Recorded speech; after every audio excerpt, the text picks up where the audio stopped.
जानते हो मैं तुम्हारे बारे में क्या सोचती हूँ, और ये भी कि मैं तुम्हें पसंद करती हूँ, लेकिन मैं तुम्हें धोखे में नहीं रखना चाहती। तुम हमेशा मेरे सबसे अच्छे दोस्त रहोगे, यकीन करो।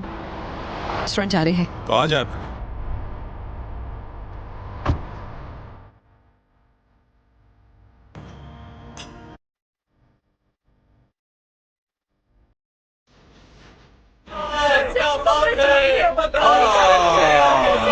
एक्सक्यूज मी कसीनिया, मैं आज के दिन की तुम्हें मुबारकबाद देने के लिए आया हूँ। और हम दोनों हनीमून पर जा रहे हैं, एंजॉय करने, बहुत मजे करेंगे। ठीक है मेरी जान।